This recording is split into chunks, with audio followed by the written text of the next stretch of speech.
If you're looking for pitching, and let's be honest, who isn't, then you're in the right place. We're talking low-owned two-start pitchers next. It's about that time. Stoned on Sports. How's it going, everybody? You are tuned in to the Stoned on Sports podcast, Fantasy Baseball Edition. My name is Matt. Got the awesome co-host Kyle here with me today. And for those of you that are new to the show, or maybe you've checked us out a couple times, if you like what you see, don't forget to like and subscribe. Doesn't cost you a thing, and it would mean the world to us. Thursday, my favorite day. Love talking about the pitching, especially two-start pitchers. We get to dive a little deep. Kyle, are you ready for this or what? How you doing, man? I'm doing great. Absolutely am. Two-start pitchers. We got 9 good ones that are low-owned that we recommend you might throw out there for next week. We got one who you might want to think twice about throwing out there against a couple bad matchups in week 13 next week. Sure, we'll go with that. Yeah, we'll go with that. Heck yeah. All right, I'll get her started. First guy we got is Jon Gray with the Texas Rangers. Dual eligible there, as you can see. Posted strong numbers as a starter before hitting the IL earlier this year. He had an ERA at 2.21 with 56 strikeouts through the season's first 2 months. He has starts next week, both at home versus the Mets and the Royals. He's appeared in 13 games total, 11 of those starts, 5 of them were quality starts. I really like that. He's 2-2, 62 and a third innings pitched, a 2.17 ERA and a 1.20 WHIP. FIP's in good shape, 267, xFIP 351. So, you know, he could be doing a little worse, but I really like him. I picked him up in the Yahoo League, actually, and I'm going to be starting him next week. Strikeout rate, very good, 24.3, above average, and walk rate, same thing, above average at 7.3%. Had a start last Wednesday versus the Dodgers. That was his first start since his injury 3 weeks ago. He pitched on short rest in a relief appearance this past Saturday, just about 4 days ago. And then that start against the Dodgers was bad. It was a no decision. He only pitched 3 innings, probably because of that relief appearance over the weekend. Allowed 4 hits, 1 earned run, 1 walk, 3 strikeouts, allowed a solo shot to Shohei Ohtani. So far this season, allowing a bunch of contact, hard hit rate, and exit average velocity, both ranking in the bottom 15% in the majors. Swing and miss game is good, though. Above average, chase rates at 31.8. That puts him in the top 20% among pitchers in the league. I think the one thing that's held him back in his career is the quality of his fastball. It's not a velocity problem. He throws plenty hard at 94.6 mile an hour, putting him in the 60th percentile among pitchers. The issue is that his fastball just doesn't fool anybody. And they hit the pitch with those hard hit rates being crappy. They hit that pitch really damn hard. So he has to kind of live and die by how hitters react to his breaking stuff or his off-speed stuff. That's continued this season with the fastball. He's got a 284 batting average against and a low 17% whiff rate versus the fastball. Slider, another story. It has remained absolutely filthy. It's among the best pitches in baseball with a breaking run value of 9. It's top 1% in the majors. He's striking out almost 30% with that pitch, batting average against of 183 and just a putrid 260 slugging. Some really good stuff there. Always been known as a guy that kind of pounds the zone. He does allow just slightly above average contact in the zone because of that. But, he uses his slider so effectively, he allows just a 50% contact rate when he gets batters to chase that. Above average ground ball rate, too, of 45.5. And one of the best pitchers of not letting hitters pull the ball on him. He's kind of a straight up the middle guy. He's improved some things. The batting average allowed has improved 25 points this year. Slugging has improved 71 points year over year. And I know that there's skepticism surrounding Gray. It likely stems from his, inconsistent past. And myself, in years past, the ups and downs have made fantasy managers kind of fully hesitant to fully invest in him, I should say. But you don't need to invest in him. Just in these 2 starts, just one week. It's low risk, it's high reward, and maybe, just maybe, since he's got some of that good stuff, you might keep him around for a little longer.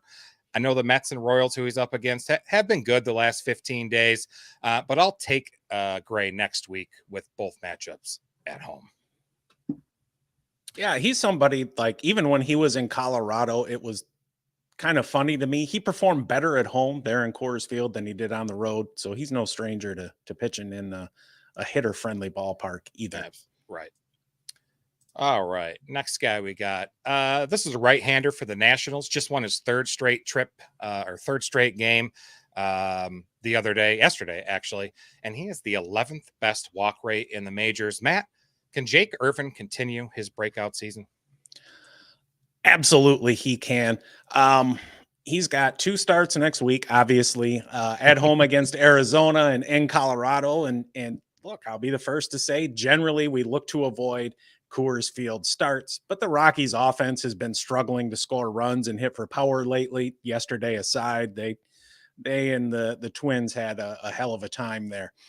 The Diamondbacks have been hot, scoring the 3rd most runs in baseball and hitting for power, but Jake Irvin has been even hotter. So we last looked in on him back at the end of April, on April 25th, and I said, hey, we could be seeing the beginning of a breakout here. Well, since that time, he's been the number 30 overall starting pitcher. So I would say, yeah, that breakout is legit. And yesterday against Detroit, across 6 innings, he gave up 6 hits, 1 earned, 1 walk, and struck out 5. That marked his 6th quality start in his last 7 starts and his 10th time this season going more than 6 innings. Since May 22nd, he's been the overall number 1 starting pitcher. And I bet all of you that drafted him are sitting back and ready to light a cigar and have some champagne. Bullshit. Nobody drafted him. This dude had an ADP of 700. If you said you drafted him, you're lying. And in that time, since May 22nd, across 5 starts, he's 3-1. He's allowed just 5 earned runs. He's struck out 31, walked 6, has given up 3 home runs across 30 1/3 innings pitched. Now, that kind of performance, the 96.8% strand rate also kind of helps. We know that's going to come down. Nobody has anything like that. And the 5.1% walk rate, it actually raised his season-long rate to 4.6. This dude just does not walk anyone. His 1.67 walks per 9 is down 2.5 from last year, and he cut his home runs per 9 in half as well. The strikeout numbers are a little lower than what you'd like, but he can go get a strikeout when he needs one. He struck out 10 against Atlanta just a couple weeks ago. He doesn't get many to chase. He's bottom 3rd there, but his curveball is well better than average in that regard. It's not a 12-6 hammer like a lot of us are used to seeing. It's right. More 2-8, but he gets a ton of movement on it. And his 3 primary pitches, that curve, he also throws a cutter and a 4-seamer, have well above league average horizontal movement. His batted ball profile is pretty much average, although he did increase his ground ball rate. He gets pulled quite a bit, but he does induce quite a bit of weak contact. And the quality of the contact overall can be an issue at times. His exit velocity, hard hit, and barrel rates are all worse than average, with his exit velocity and hard hit rate sitting in the bottom 20%. Looking at it from an overall perspective, it's a little higher than average. Nothing real concerning, though. It's still under 80% overall. This dude, quite frankly, can just pitch. He's shown it to you over this last little stretch here. And even on the season, he's been excellent. The fact that he's only owned in 51% of leagues is kind of astonishing to me, especially how he's performed lately. If he's out there, pick his ass up, start him with confidence in both of these starts and going forward. Yeah, I think a lot of fantasy managers are just always shy of the Nationals team, but they're a sneaky good offense, so he gets some run support here and there. But the way he's been pitching, run him out there. Great option for next week. Yep. So the starter opposite him yesterday in Detroit didn't fare quite so well. He's cooled off a bit from his hot start, but his starts next week may offer a bit of optimism. Kyle, how can Reese Olson help our teams next week? It's been rough watching him struggle, being a Tigers fan. He's got the 2 starts next week at Atlanta and versus the White Sox at home. that start yesterday. You mentioned 5 1/3 innings, 10 hits allowed, 4 earned, 2 walks, 3 Ks, gave up a home run too. And really, to be fair, the mistakes and the sloppiness of the defense yesterday really screwed him pretty good. He's now fantasy pitcher number 80 in Yahoo, so not where I wanted to see him on the year so far.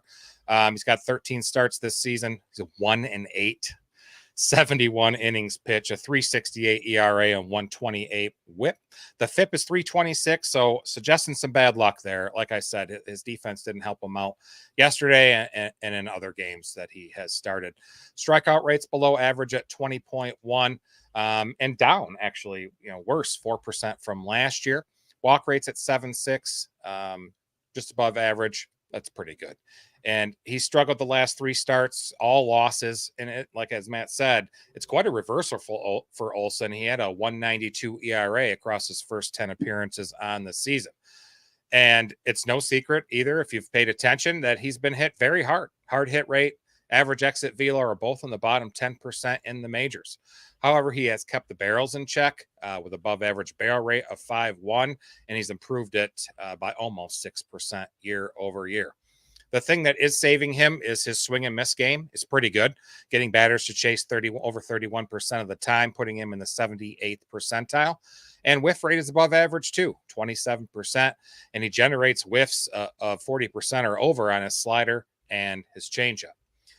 Some more positive stuff. His ground ball rate is pretty excellent at 52.8. It's the 11th best in the major leagues. Fly ball rate is lower than average as well, and he's improved his launch angle by last year by 5.5 degrees. So with all that hard contact, it's not a big surprise that he allows way too much contact in the zone. He's over 85%, which is about 3% higher than league average. Another improvement I like on his first pitch strike rate is 65%. It's better than last year by almost 5%. So the bottom line is there's a lot to like about him, even though his record and his most recent outings, haven't really shown it. He still has an FWAR of 1.4 on Fangraphs. It's the same as Freddie Peralta and Logan Gilbert. So in some good company there. It's got the start at Atlanta, right?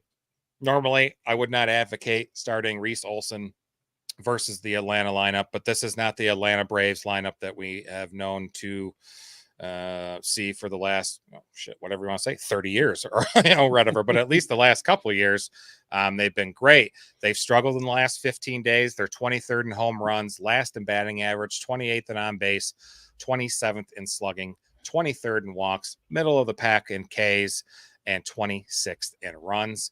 And the home start versus Chicago, y'all know Chicago White Sox, they pretty much suck in the last 15 days. That hasn't changed. They're 19th in batting, 23rd in on-base percentage, 25th in walks, and the second most strikeouts in the last 15 days. I think they got 102. All this kid needs, all that Reese Olson needs, is to gain some confidence back, and these matchups both offer that. I would, if I don't have him on my team, I can't get him, but if I could, I would roll him out there. Hey, you can't get him because my ass picked him up. Right. We got a question in the chat. Who we got here? James, your thoughts on Mets starting pitcher Luis Severino? We picked him up simply to stream for tonight versus Miami. Great show, content. Thanks. Always welcome we're appreciative of you being in here, James. We work hard at providing a good show for you. What do you think, Matt, about Severino? I think he is outperforming even the most optimistic of expectations this year. He'd been, I don't want to say a scrub because he's dealt with some injuries and whatnot, but he showed a lot of promise back when he was in the Bronx with the Yankees. I think there are certain aspects to his game that are legit. And I think he's definitely worth owning. He's not somebody I'm just going to set and forget. I'm going to play the matchups with him. I'm probably not going to start him against, we'll call it top 5-6 offenses in baseball, but a start against Miami, absolutely. I think that was a smart move, James. And then he's got one more here in a Roto League. Your thoughts? Who'd best to pick up off of waivers rest of season? Luis Robert or Adolis Garcia? So for this one, James, I really think it comes down to what specifically your team needs, and if you can absorb the hit to your batting average or on base percentage by taking Garcia, because I think Garcia is probably going to be the more productive player. I think their power outputs will be roughly similar, but Garcia, because of the team context there with the Rangers, is going to provide a better source of run production for you than Luis Robert would. But Robert's going to hit for a higher average. He'll be, somewhere between like 250 and 270, where Garcia, I think, is like hitting below 220. Yeah, he's at 202 or something right around there. I have him in the home league, and I just keep starting him every week, and he'll hit some home runs, he'll drive in some stuff, but the batting average is putrid. Okay, Kelsey, there you go. There's the Super Mario shirt there. She could only see the top third. I thought I'd show my gut off. Black is very slimming, by the way, so it helps. Awesome. Good luck, James. Hope that advice helps you out. All right, next up, we got this is the first of two Miami Marlins we'll talk about today. This left-hander was the Marlins' pretty much the most dependable starter last season. He was Miami went 21-9 when he was on the mound, and he's still trying to find his footing after shoulder impingement that delayed his season. Matt, how can Braxton Garrett help fantasy managers next week? Braxton freaking Garrett. He's somebody, he really surprised with that performance last year. And I had some pretty high expectations for him coming into the season this year. He's just owned in 39% of leagues. So he's out there for you folks that need the help. He's got 2 home starts against St. Louis and Seattle. And number one, that's the first thing. Pitching in Miami. Yes. Sign me up. Looking at those 2 offenses, they're headed in opposite directions. Seattle's trending upwards. St. Louis kind of down. Both teams strike out their fair share. The Mariners also have the second most walks, and St. Louis is dead last over the past couple of weeks. Both teams struggle against left-handed pitchers. They're both bottom 5 in average and OPS. Seattle does hit for some power, but it's home run or bust with a ton of strikeouts.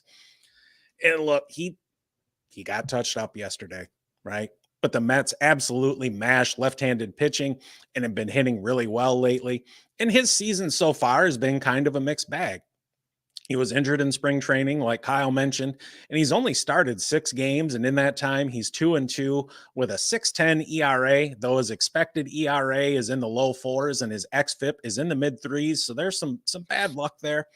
The whip is a touch high at 1 1/4. He struck out 28, walked only 4. Given up 4 home runs and 31 innings pitched. Is also worth mentioning, he has a 54.7% strand rate, and it should be about 20 points higher. So a lot of bad luck there. Yeah. He's got 5 pitches he throws 10% or more. He leads with the sinker slider combination. He has an incredible 2.9% walk rate, 6th among those with 30 or more innings pitched. He strikes out enough guys, a little more than average on a per 9 basis. His whiff and swinging strike rates are both well below average, though. The chase rate's a little bit better. Looking at the quality of contact, it's bad. Exit velocity is, I think, the worst in baseball. His hard hit rate's bottom 5%. The barrel rate is just slightly worse than average. But remember, small sample size here, guys, just 6 starts. His contact in general is fine. Overall contact rate is just under 80%. Zone contact rate is high, though. His batted ball data looks really good. He's got a ground ball rate over 52%. He cut his line drive rate by 5 points. That's down to 17%. Gets pulled a lot. Dude doesn't really throw that hard.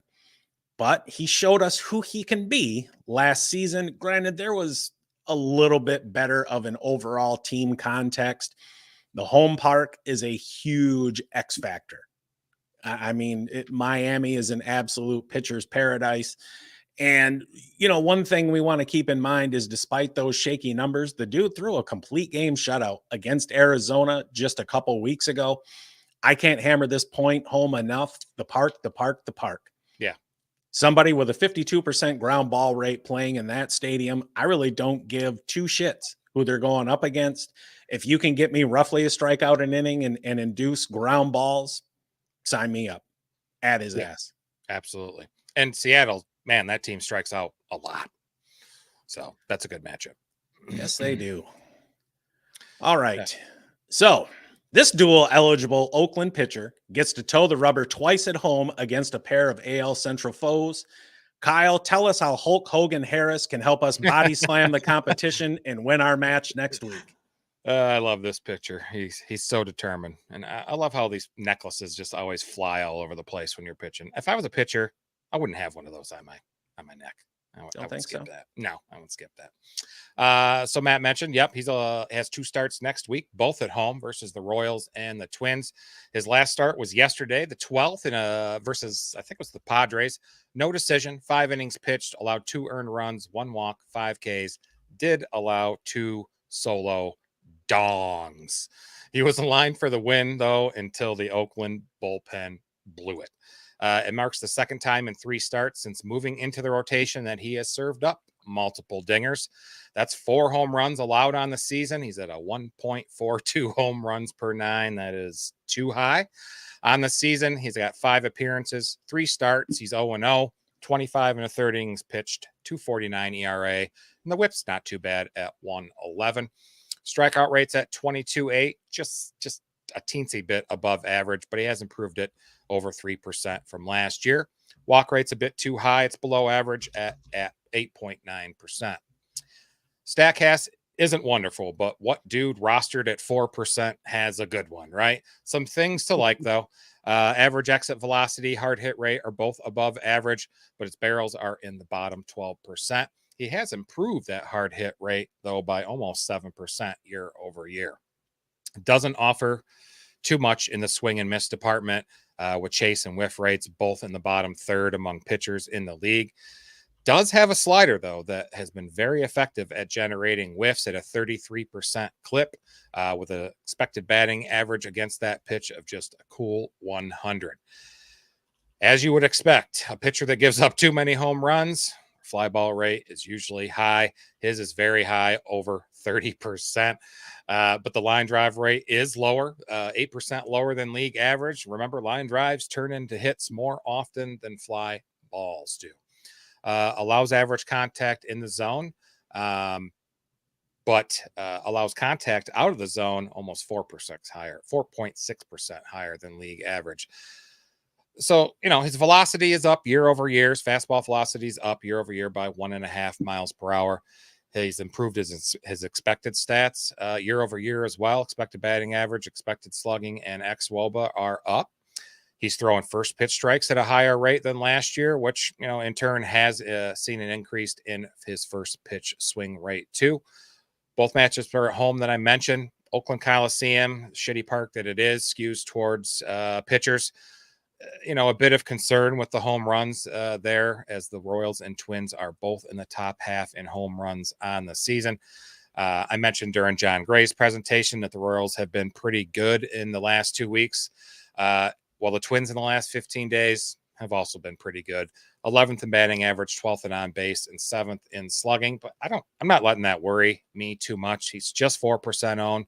Sure, yeah, there's a risk, right? But with his dual eligibility, he's somebody that you could plug in a relief spot, get yourself an extra 2 starts versus your opponent. And, if your closer's struggling or they just don't have great matchups, might be somebody you roll with. Hogan Harris, throw him out there. Yeah, and it's nice that those starts are at home, too. Absolutely. Okay, next pitcher. We've talked about him. Oops, I hit the wrong button. My bad. We've talked about him a time or two over the last 60 days or so. This Pirate was solid through the end of May with a 3.22 ERA, but he's had 2 straight poor starts to begin June, and he now sits at 3.86 overall in his ERA. Matt, what can Bailey Falter do versus the Reds and the Rays next week? All right. So, in the interest of full transparency, number one, if I'm in a daily moves league, I'm just running him out there against Tampa Bay. But if you really need the innings, I get it, right? Sure. Both starts are at home against the Reds and Tampa. Both teams are mid-pack against left-handed pitchers with a decent amount of strikeouts. The Reds have been pretty hot. They're scoring runs, hitting for some power. The Rays, the exact opposite. And that's kind of been the story the whole season there in Tampa. This dude, he struggled since the calendar switched to June, going just 4 innings in each start. But prior to that, he had a run of 4 straight quality starts. So we know this dude can get it done. I think he can get at least 1 quality start this week. The season-long numbers, they don't look terrible for the type of pitcher that he is. Across 13 starts, he's 3-4. He's got a 3.86 ERA. His expected ERA is a run higher. xFIP is about half a run higher. A 110 whip. He struck out 49, walked 19, given up 11 home runs in 72 and a third innings pitched. As you can see, he is not a strikeout pitcher. He's striking folks out at just a 17% rate. And to no one's surprise, he has very low whiff and swinging strike rates. Chase rate is right there with him too. But to be fair, he's still improved that year over year. He's got a nice 6.6% walk rate, but that's not going to get me to lift my skirt. I might flirt a little bit and let him buy me a drink though. Quality of contact, no bueno. It's in the bottom 30% of the league, but a lot of that can be attributed to his sinker. That's got a 723 expected slugging, a 465 xWOBA, and a 98 mile an hour average exit velocity. And this dipshit throws it 15% of the time. It's flat and straight. He leaves it up over the zone or up in the zone and over the plate. And a sinker that doesn't sink quickly turns into a home run. He doesn't really get a whole hell of a lot of movement with his pitches, but his fastball is one of the most effective in the league. He induces an average amount of weak contact, and overall his contact rate isn't terrible. It's a little higher than average, but again, it is improved from last year. But that's going to happen when you work in the zone as often as he does. This dude is a fly ball pitcher and gets a boost at home. PNC Park is overall a neutral park in terms of favoring hitters or pitchers, but it suppresses home runs at one of the best rates in the league. And if he can keep the ball in the park, he's got a legit shot this week against either team. Absolutely. Okay. We got a question in the chat really fast here. Awesome. Your thoughts on Braves Ronaldo Lopez? James says he keeps thinking he's going to regress, but he seems to be on a roll.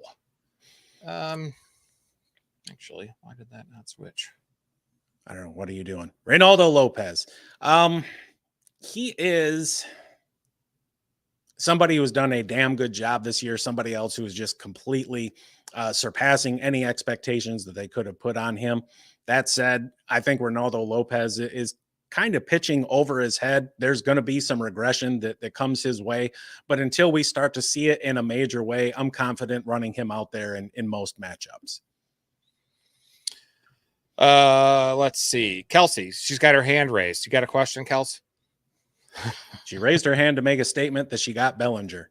Nice. Oh, okay. Bellinger. Yes, that's good. I wish he was playing a little bit better, but that's still a good offense to have a piece of.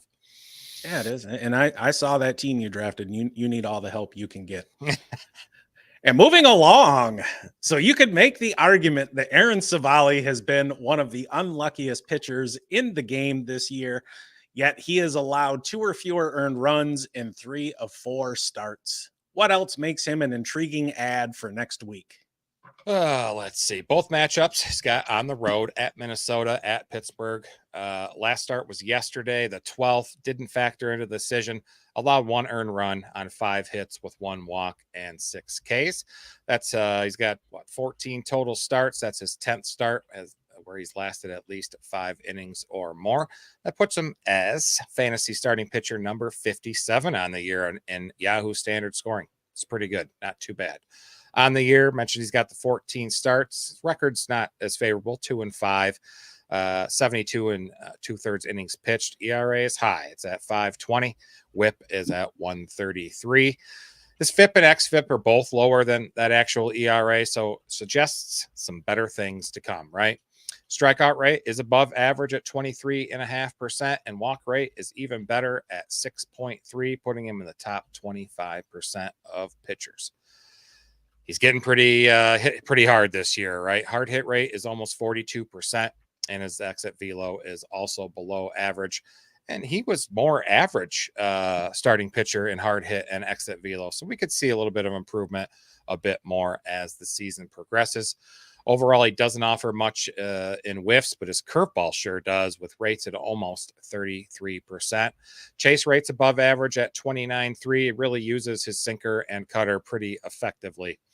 Got a below average ground ball rate. In fact, it's 11% lower than league average. So those batted balls got to go somewhere, right? They sure do. Into the damn air. Fly ball is high.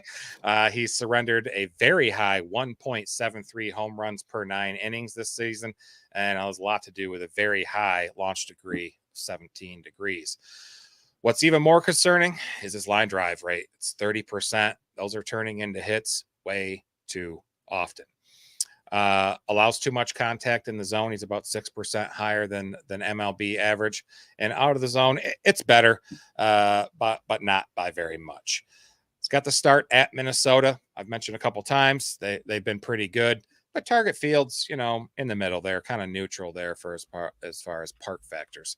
Pittsburgh, on the other hand, this might be somebody, if you're in daily moves, you just roll them out there at Pittsburgh. In the last 15 days, they haven't been very good. 17th in runs, 23rd in home runs, 27th in walks. They got the 10th most strikeouts. They're 20th in batting average and 22nd in OPS. But, his pitch velocities have increased year over year. He's going to eat some innings for you. Don't forget, those are worth points too in head-to-head matchups or points leagues. With that with that strikeout upside and very low walks, you could do worse, right? I think we're going to talk about one here shortly. You could do worse. Damn. Over the, we'll call it year and in a couple of weeks, we've been doing this. And obviously we start out with football. I wonder how many times we've said that.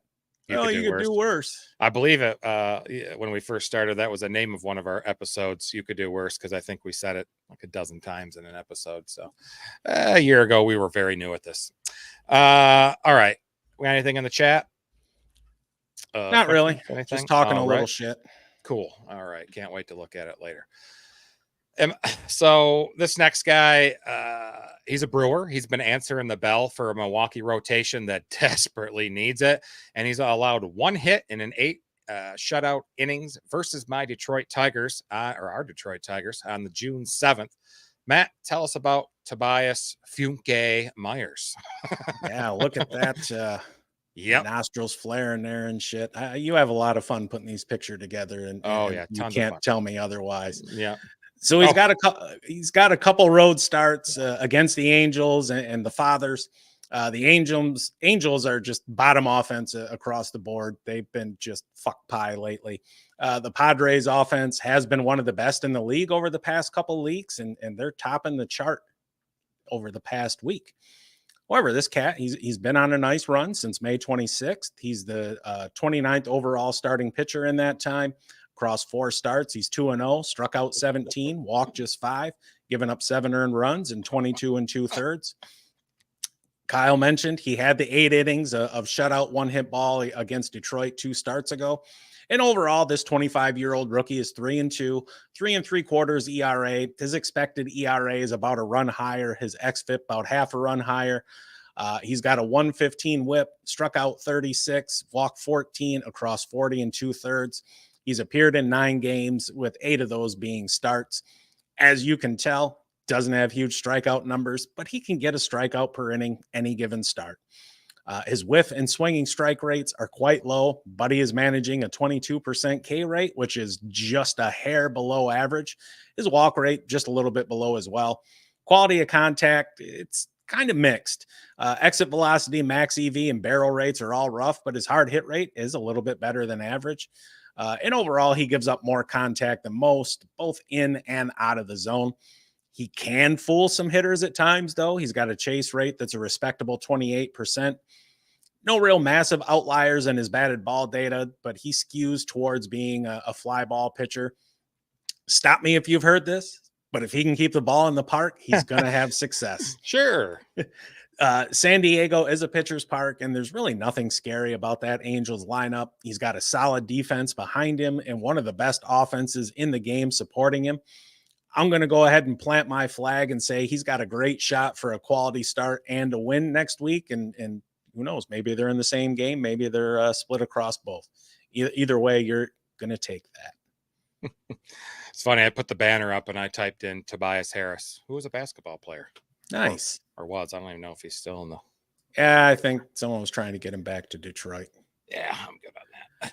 So we got anything in the chat? Or are we ready to move forward? Nope, normal stuff. Just reading about Kelsey's request about doing more days. Yeah, sure. I will quit my job if somebody will support me a living wage.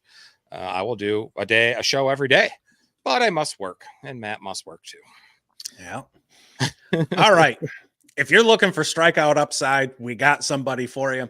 Kyle, what else, if anything, does this week's desperation play, Roddery Muñoz, bring to the table? And it is a desperation play. He's been in the rotation. Edward Cabrera, Ryan Weathers just went on the IL I think Saturday, and Sixto Sanchez are all on the shelf.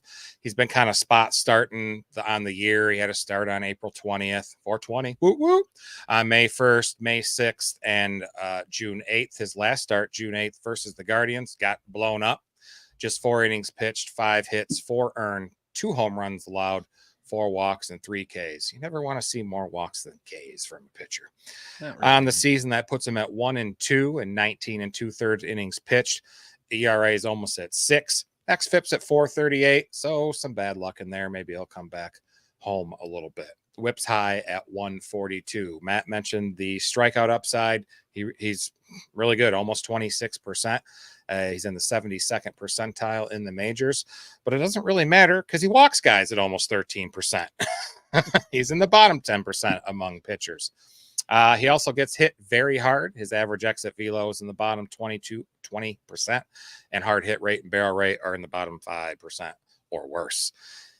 Another home run guy. He's allowed 8 in just 19 2/3. That's way too many. If you can do the math there, that puts his home runs per 9 innings at a whopping 3.66.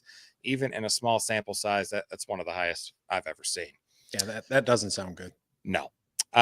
So when you give up a lot of home runs, you want to check out the fly ball rate, and it certainly corresponds with being shitty. His fly ball rate is 40 point. His fly ball rate is 40.4%. 40. That's almost 17% higher than MLB average. However, he is helped out by a few things. He's got above average fastball at 95.3. It's good for top 30% in the league. He's got a good ability to generate some swing and miss. Both his chase and whiff rates are above average and ranked in the 58th percentile or better, and allows less than average contact in and out of the zone. The start at home, both starts are at home, as a matter of fact, they're pretty good. In the last 15 days, St. Louis is 19th in runs, 17th in batting average, 19th in OBS, and 19th in OBS. Talking about drywood here. I can't even talk. Holy shit. 19th in OPS, 13th most in strikeouts. I love that start, and I love the start versus Seattle even more, especially with his upside with strikeouts, because Seattle, as I mentioned a little while ago, strikes out a lot in the last 15 days. They have the 9th most strikeouts, 24th in batting average, and just middle of the pack in OPS. So the opportunity there is there for the taking. It's just a matter of whether Roddery will grab it or not. I think he has enough stuff looking at some film today to beat major league hitters. It shows when he's ahead of counts in hitters that he has a real slider. He's got a real changeup to make really good hitters look bad. He's pitching right now, actually, has a start against the Mets. So make sure you check his results. But full desperation play. If you really need somebody and you need some strikeouts, this is a guy you can go with. Not too bad. Not too bad. As long as you keep your expectations in line with reality. Yep. We got breaking news in the chat here. Kelsey got Bellinger. Oh, right. That's Congratulations. Good. Awesome. Deja vu. It's really good to have a piece of that Cubs offense. Yeah. All right. So we talked about 9 guys that, we recommend that you could throw out there for some an extra advantage next week. Now we're going to talk about one that you might think twice about starting next week. This Padre had a season high 12 Ks yesterday versus Oakland, and he hasn't been tagged for more than 3 earned runs in any of his last 5 starts. Matt, tell us why we should think about not starting Michael King next week, especially versus the powerhouse offenses of the Phillies and the Brewers. For sure. And being honest, Michael King has pitched outstanding this season, right? But nobody's perfect. He's got starts at Philly and home against Milwaukee.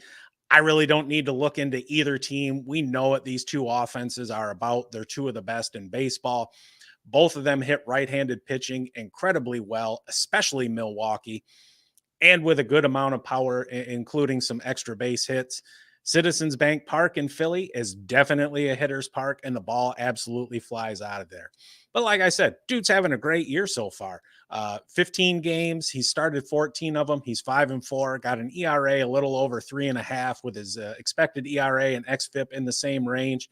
A whip of just over 1.2. He struck out 95, walked 34, and 83 innings pitched.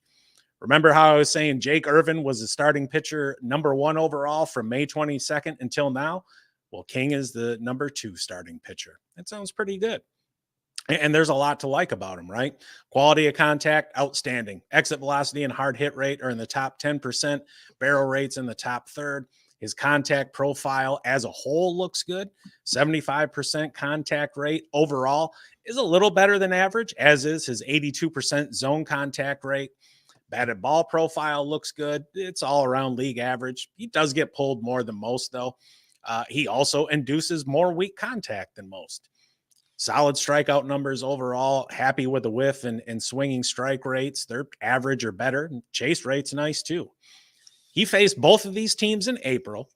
Philly touched his ass up for 6 earned and 3 home runs, and he shut down Milwaukee. And home runs are this dude's issue. He leads the league with 13 allowed. However, we want to be fair here and say he's only allowed 3 since the beginning of May. He can be Jekyll and Hyde at times, though, really. He had back-to-back home starts not too long ago where he went 7 innings with 11 strikeouts against the Dodgers, shut him out in that time. And the next start, he allowed 6 earned to Colorado. He's a good pitcher. These are just less than ideal matchups, and there's some blow-up potential there. I'm not going to say bench him, but he's somebody who I'm definitely lowering expectations for coming into the week. Heck yeah. He's been pitching well out there for them. Yeah, he has. For sure. I don't get to catch them that much because they're on the West Coast out there with Miss Kelsey. So I'm sleeping when they're playing. But yeah, heck yeah. We got some good pitchers there. Some good stuff. Some guys that, offer some strikeout upside, eat some innings, but also, allow too many home runs. So, but they're low owned for a reason, right? That's it. They've all got their warts. So Loud Boy says he needs Dubo to help him get back into first place this week. Brother, I want to tell you that regardless if that happens or not, it's temporary, because you look in that rear view mirror and there I am with a big smile on my face, ready to just start kicking some ass in this league. It's funny how you start talking shit now that you're not in 10th. Yeah, I'm in 9th, which is better than 10th. You were in the cellar, baby. Hey, man, I've been scoring points this whole season. Right. It's just a little bit of bad luck. Is this show rated R or PG-13? Well, we do have it marked not safe for kids. I'll tell you that. They're not for kids. Yeah.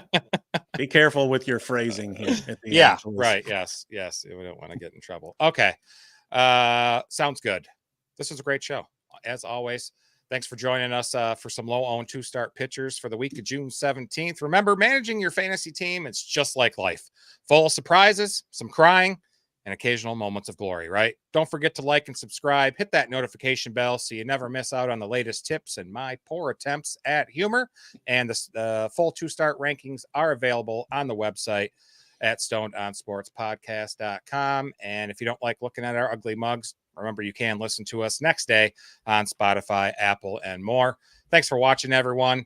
Have a great evening. Stay stoned. See you, folks.